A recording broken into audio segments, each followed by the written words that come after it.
Have you ever felt like your finances are spiraling out of control, no matter how hard you try to save? Do you find yourself wondering if there's a secret to building wealth that you haven't discovered yet?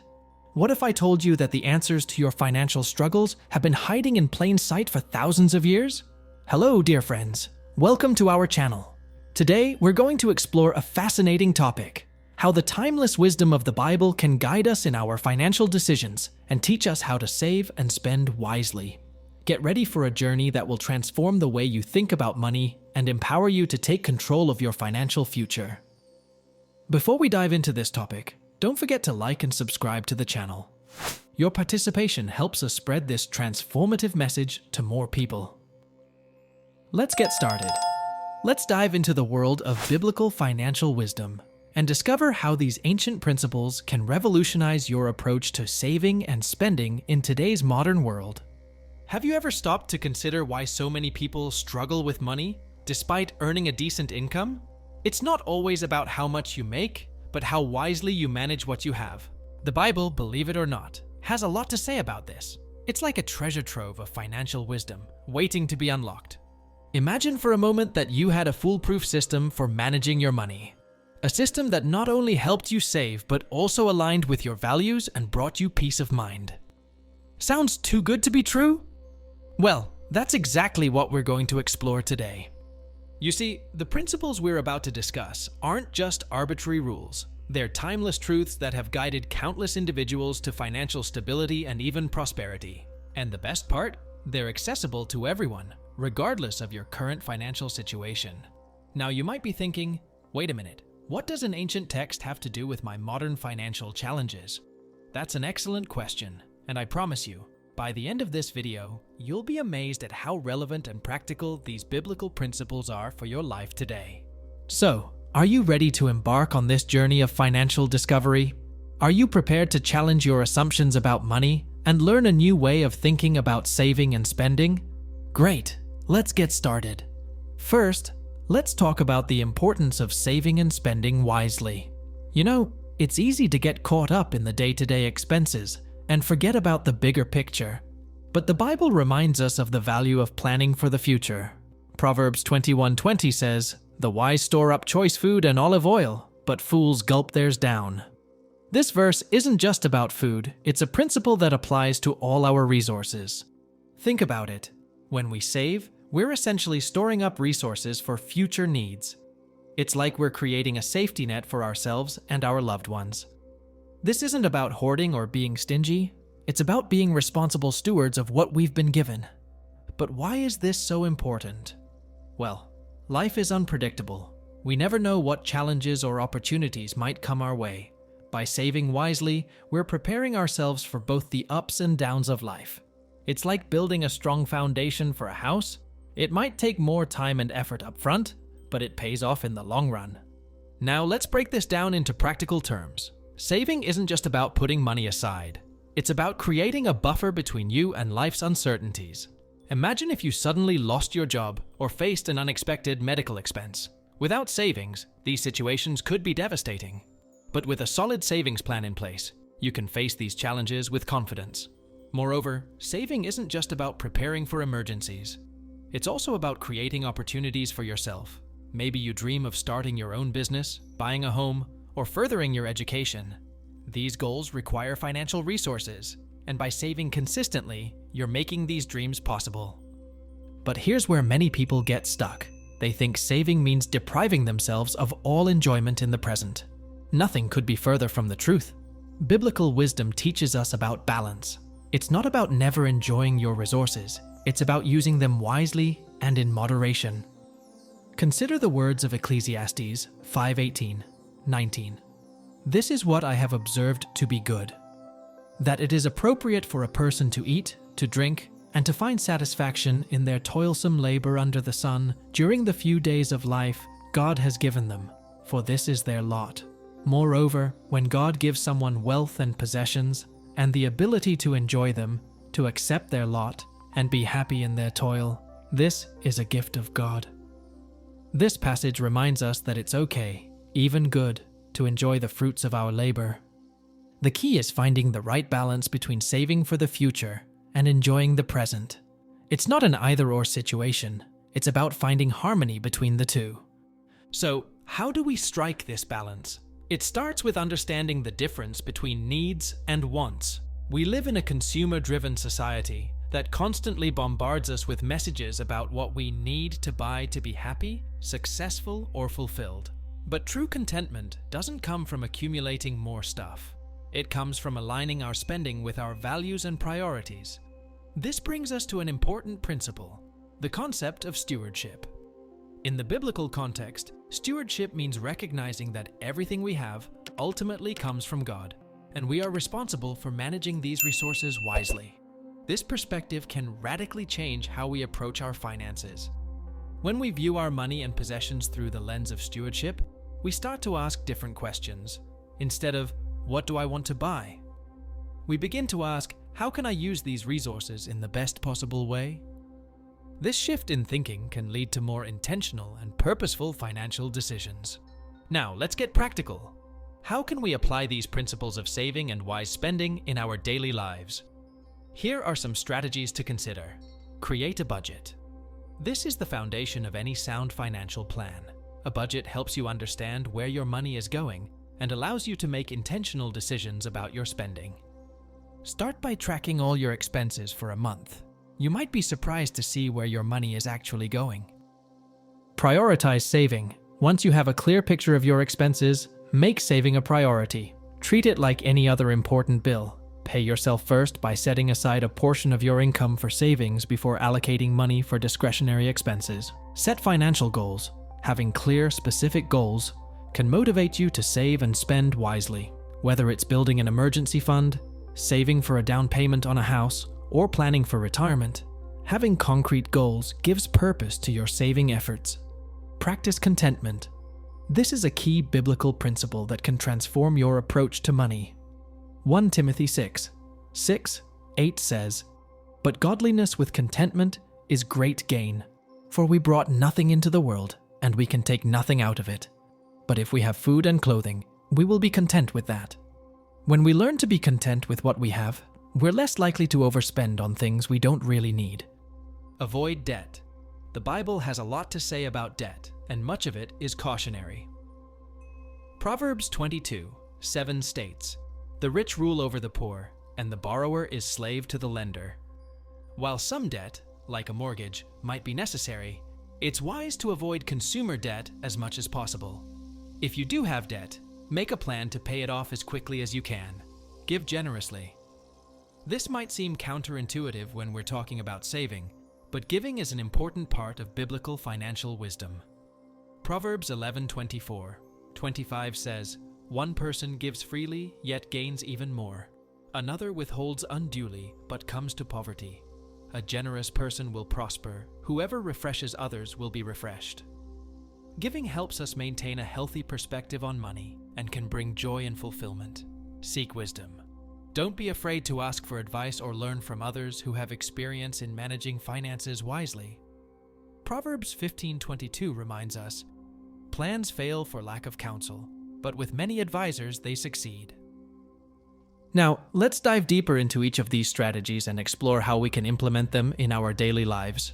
Creating a budget might sound daunting, but it doesn't have to be complicated. Start by listing all your sources of income and then categorize your expenses. Include fixed expenses like rent or mortgage payments, utilities, and insurance, as well as variable expenses like groceries, entertainment, and clothing. Don't forget to include irregular expenses like car maintenance or annual subscriptions. And once you have a clear picture of your income and expenses, look for areas where you can cut back. Maybe you're spending more on dining out than you realized, or perhaps you're paying for subscriptions you rarely use. Remember, the goal isn't to deprive yourself of all enjoyment, but to make conscious decisions about where your money is going. When it comes to prioritizing saving, consider automating the process. Set up automatic transfers from your checking account to your savings account each payday. This way, you're saving before you have a chance to spend the money on something else.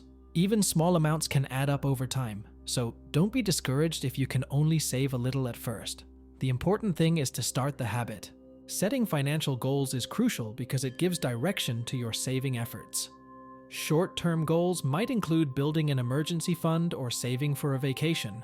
Medium-term goals could be saving for a down payment on a house or starting a business. Long-term goals often include saving for retirement or your children's education. Write down your goals and be specific about the amounts you need to save and the time frame for achieving each goal. Practicing contentment is perhaps one of the most challenging but rewarding aspects of biblical financial wisdom. In our consumer-driven society, we're constantly bombarded with messages telling us we need more to be happy. But true contentment comes from within, not from external possessions. This doesn't mean we can never enjoy nice things, but it does mean we don't base our happiness or self-worth on what we own. One practical way to cultivate contentment is to practice gratitude. Take time each day to reflect on what you're thankful for. This can help shift your focus from what you lack to what you already have.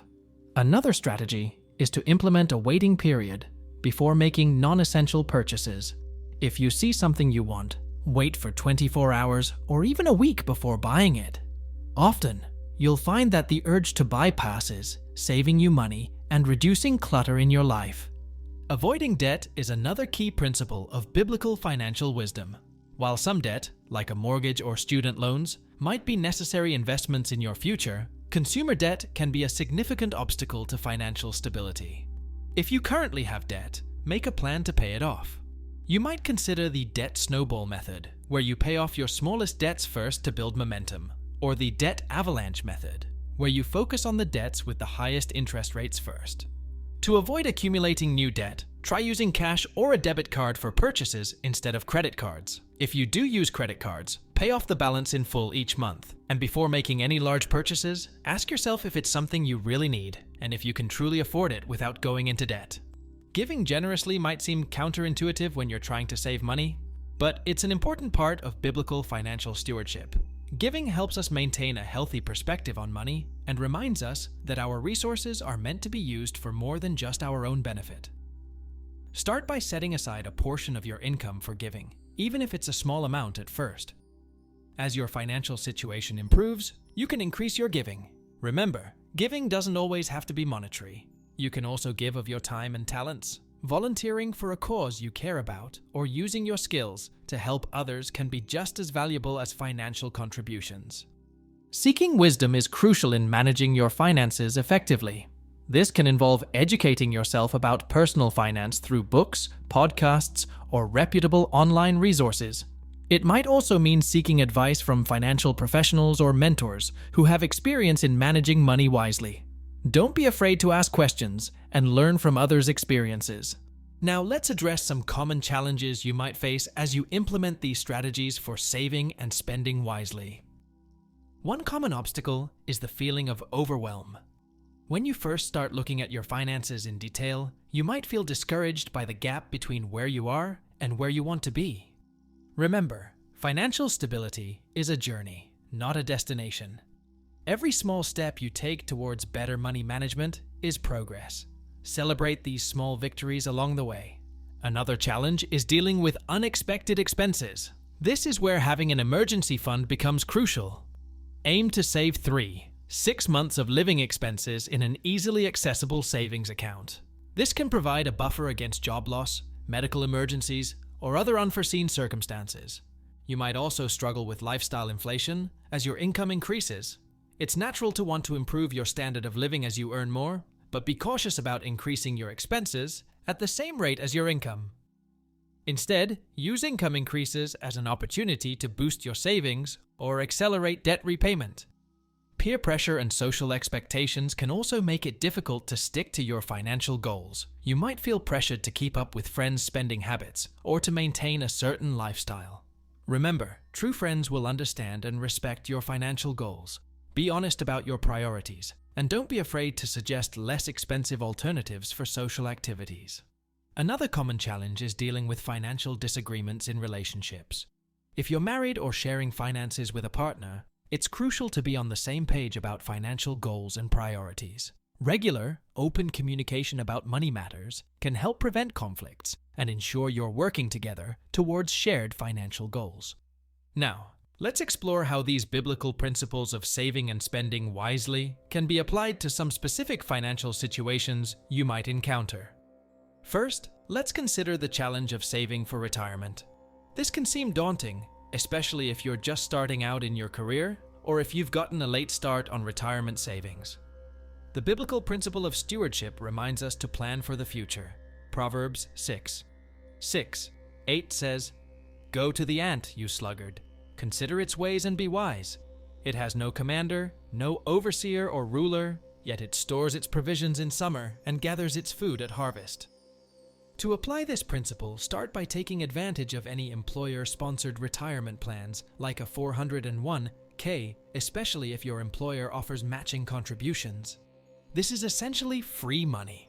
If you're self-employed or don't have access to an employer-sponsored plan, consider opening an individual retirement account, IRA. The key is to start early and contribute consistently, even if you can only afford small amounts at first. Next, let's talk about saving for major purchases, like a home or a car.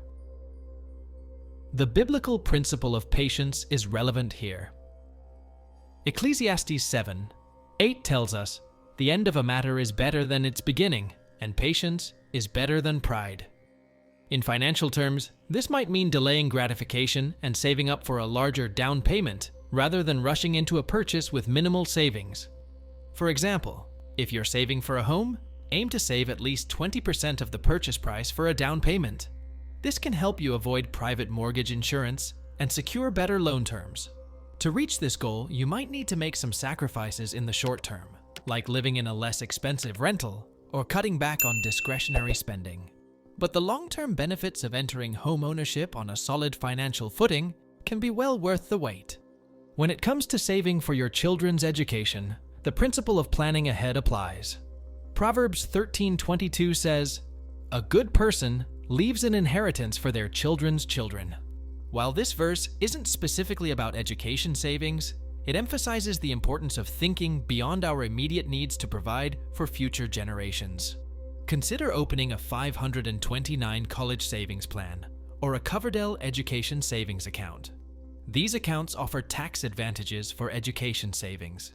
Start contributing early, even if it's just a small amount each month. Encourage relatives to contribute to these accounts for birthdays or holidays instead of buying toys or clothes that will quickly be outgrown. And now let's address the challenge of building an emergency fund. This ties into the biblical principle of preparedness. Proverbs 27:12 advises, "The prudent see danger and take refuge, but the simple keep going and pay the penalty." An emergency fund is your financial refuge in times of unexpected crisis. To build your emergency fund, start by setting a goal of saving $1,000 as quickly as possible. This can cover many minor emergencies. Then, work towards saving 3-6 months of living expenses. You might need to temporarily reduce your spending in other areas, or look for ways to increase your income to reach this goal faster. Remember, the peace of mind that comes with having a solid emergency fund is priceless. Let's also consider the principle of contentment in relation to major life decisions. For instance, when buying a home, it can be tempting to stretch your budget to get a bigger or more luxurious house. But 1 Timothy 6:6 reminds us, "But godliness with contentment is great gain." Applying this principle might mean choosing a more modest home that you can comfortably afford, rather than overextending yourself financially for a more impressive property. The same principle applies to car purchases. Instead of buying a brand new car with all the latest features, consider a reliable used car that meets your needs without straining your budget. The money you save can be redirected towards other financial goals or used to build your savings. Now let's talk about the challenge of balancing saving with giving. The Bible encourages generous giving, but it doesn't advocate giving to the point of personal financial ruin. 2 Corinthians 9:7 says, "Each of you should give what you have decided in your heart to give, not reluctantly or under compulsion, for God loves a cheerful giver." This verse suggests that giving should be intentional and joyful, not a burden. To balance saving and giving, consider setting specific goals for both. You might decide to save a certain percentage of your income and give another percentage. As your financial situation improves, you can increase both your saving and giving percentages. Remember, giving doesn't always have to be financial. You can also give of your time and talents. Let's now address the challenge of dealing with debt while trying to save. The Bible generally discourages debt, with Proverbs 22:7 stating, "The rich rule over the poor, and the borrower is slave to the lender." However, if you're already in debt, the focus should be on developing a plan to become debt-free while still building your savings. One approach is the debt snowball method, where you pay off your smallest debts first, while maintaining minimum payments on larger debts. This can provide quick wins and motivation to continue. Another approach is the debt avalanche method, where you focus on paying off the debt with the highest interest rate first. This can save you money in interest over time. While aggressively paying off debt, it's still important to save, even if it's just a small amount. This helps maintain the habit of saving and provides a small buffer for emergencies. Once you're debt-free, you can redirect the money you were using for debt payments into savings and investments. Now, let's explore how to apply biblical wisdom to investing. Ecclesiastes 11:2 advises, "Invest in 7 ventures, yes, in 8. You do not know what disaster may come upon the land." This verse suggests the principle of diversification, not putting all your eggs in one basket. In modern terms, this might mean investing in a mix of stocks, bonds, and other assets. It could also mean diversifying within these categories. For example, investing in a range of different companies or industries rather than just one or two. The goal is to spread your risk and increase the likelihood of overall positive returns. However, it's important to approach investing with wisdom and caution. Proverbs 13:11 says, "Dishonest money dwindles away, but whoever gathers money little by little makes it grow." This verse warns against get-rich-quick schemes and encourages steady, patient wealth building. In practical terms, this might mean avoiding high-risk speculative investments and instead focusing on long-term, proven investment strategies. Let's also consider how to apply biblical principles to everyday spending decisions. Jesus taught in Luke 14:28-30, "Suppose one of you wants to build a tower. Won't you first sit down and estimate the cost to see if you have enough money to complete it?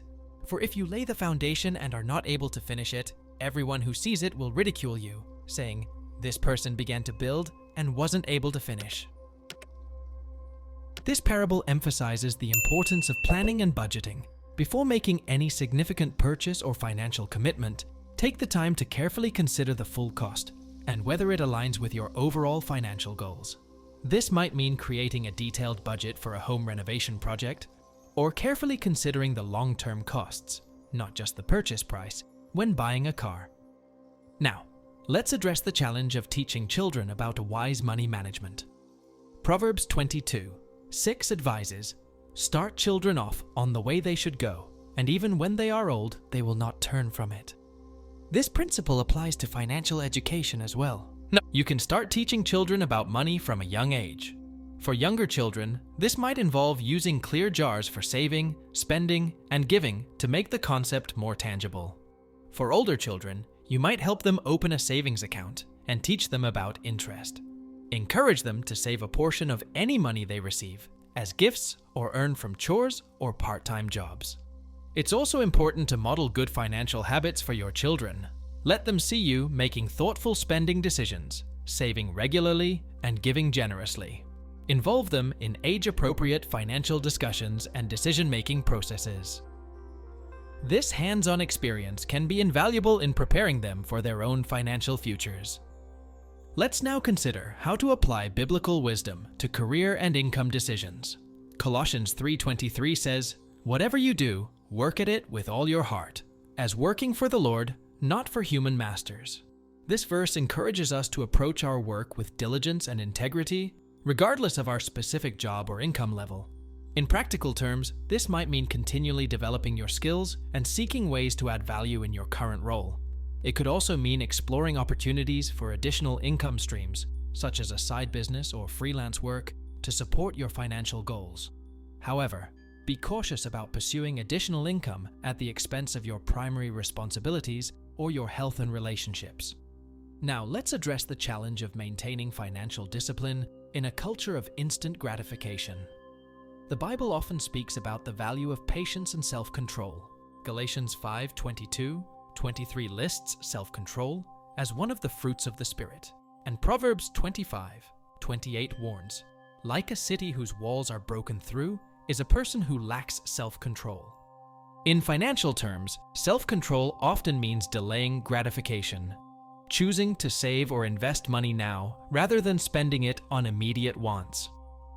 One practical strategy is to implement a waiting period before making non-essential purchases. For example, you might decide to wait 24 hours before buying anything over a certain dollar amount. This can help reduce impulse purchases and ensure that your spending aligns with your true priorities. Another strategy is to focus on experiences rather than material possessions. Research has shown that spending money on experiences often brings more lasting happiness than buying things. This aligns with the biblical emphasis on relationships and spiritual growth over material wealth. Let's also consider how to apply biblical wisdom to planning for the unexpected. While we can't predict the future, we can take steps to prepare for potential challenges. Proverbs 27:12 says, "The prudent see danger and take refuge, but the simple keep going and pay the penalty." In addition to building an emergency fund, this principle might involve ensuring you have adequate insurance coverage. This could include health insurance, life insurance, especially if you have dependents, disability insurance, and property insurance. While it's not pleasant to think about worst-case scenarios, having proper insurance coverage can provide peace of mind and financial protection in difficult times.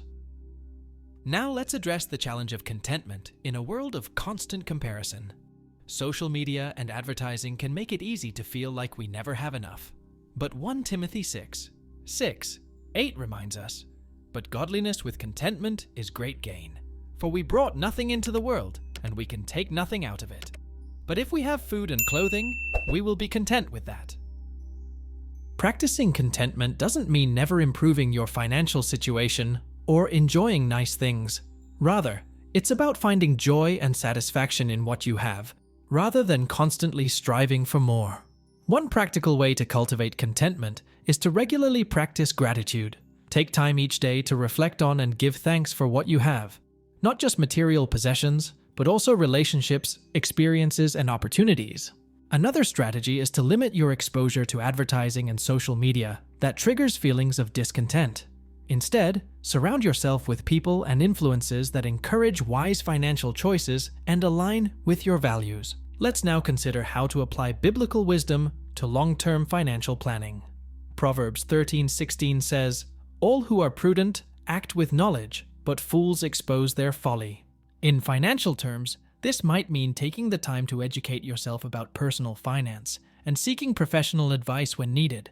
Consider working with a financial advisor to create a comprehensive financial plan. This might include strategies for retirement savings, estate planning, tax optimization, and risk management. Remember, the goal isn't just to accumulate wealth, but to steward your resources wisely for the benefit of yourself, your family, and others. Now, let's address the challenge of maintaining financial integrity in business and personal dealings. Proverbs 10:9 says, "Whoever walks in integrity walks securely, but whoever takes crooked paths will be found out." This principle applies to all areas of life, including finances. In practical terms, this means being honest in your financial dealings, paying your taxes, and fulfilling your financial obligations. It also means being transparent with your spouse or business partners about financial matters. While there might be short-term temptations to cut corners or hide information, the long-term benefits of integrity, including peace of mind and trustworthy relationships, far outweigh any temporary gains. Let's also consider how to apply biblical wisdom to generational wealth transfer. Proverbs 13:22 says, "A good person leaves an inheritance for their children's children, but a sinner's wealth is stored up for the righteous." This verse encourages us to think beyond our own lifetimes in our financial planning. This might involve creating an estate plan, including a will or trust, to ensure your assets are distributed according to your wishes after your death. It could also mean teaching your children and grandchildren about wise money management, so they're prepared to handle any inheritance responsibly. However, it's important to balance the desire to leave an inheritance with other financial priorities, such as ensuring your own financial security in retirement. Remember, one of the best gifts you can leave your children is the example of wise financial management and the knowledge of how to handle money well. As we near the end of our discussion, let's reflect on the ultimate purpose of wise financial management from a biblical perspective. While the Bible provides much practical wisdom about money, it also consistently reminds us that wealth is not an end in itself. Matthew 6:19-21 says, "Do not store up for yourselves treasures on earth, where moths and vermin destroy, and where thieves break in and steal. But store up for yourselves treasures in heaven, where moths and vermin do not destroy, and where thieves do not break in and steal. For where your treasure is, there your heart will be also." This passage reminds us to keep our financial pursuits in perspective. The goal of saving and spending wisely isn't just to accumulate wealth, but to free ourselves from financial stress so we can focus on what truly matters: our relationships, our spiritual growth, and our ability to make a positive impact in the world. As you apply these biblical principles to your financial life, remember that it's a journey. You may face setbacks or make mistakes along the way, but don't get discouraged. Each step you take towards wiser financial management is progress. Be patient with yourself, celebrate small victories, and keep your eyes on your long-term goals. Remember, too, that everyone's financial situation is unique. While these principles are universally applicable, how you implement them may look different depending on your specific circumstances, income level, and stage of life. Don't fall into the trap of comparing your financial journey to others. Instead, focus on making the best decisions you can with the resources you have. As we conclude, I want to encourage you to take action on what you've learned. Start by choosing one or two areas where you can implement these principles right away. Maybe it's creating a budget, starting an emergency fund, or setting up automatic savings transfers. Whatever you choose, take that first step today. Remember, the journey to financial wisdom is ongoing. Continue to educate yourself, seek advice when needed, and regularly review and adjust your financial strategies. And above all, keep your financial decisions aligned with your values and long-term goals. Thank you for joining me on this exploration of biblical wisdom for saving and spending. I hope you found it insightful and practical.